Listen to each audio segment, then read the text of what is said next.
السلام علیکم حضرات، سبسکرائب کیجئے مفتی غلام رسول چینل کو اور اس بیل آئیکن کو دبائیے تاکہ آپ کو ہمارے ویڈیوز کی نوٹیفیکیشن ملتی رہے۔ جو پنج وقتہ نماز کو نہیں آتے ہیں یا نماز نہیں پڑھتے ہیں ان کو دین کی کوئی تڑپ نہیں ہے، یہ پہلے سے واضح ہے۔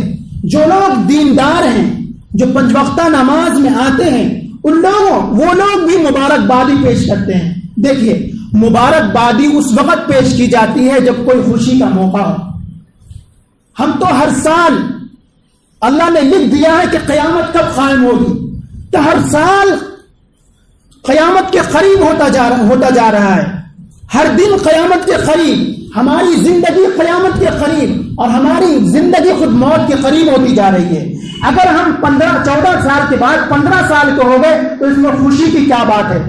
بھائی آپ کو یہ فیصلہ دے کہ آئندہ 2 مہینے کے بعد پھانسی کی سزا ہوگی، یعنی آپ کی موت لکھی گئی ہے، تو کیا آپ روز بروز یا ہفتہ گزرنے کے بعد خوشی منائیں گے؟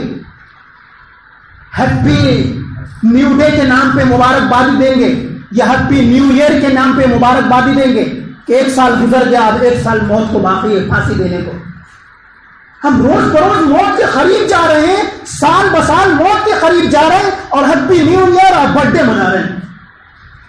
یہ تو غیروں کا طریقہ تھا کہ ان کو آخرت پہ یقین ہی نہیں ہے، مرنے کے بعد کچھ یقین نہیں، ان کا ایمان نہیں ہے، اس لیے وہ نیا سال مناتے ہیں اور برتھ ڈے مناتے ہیں، برتھ ڈے کے کیک کاٹتے ہیں۔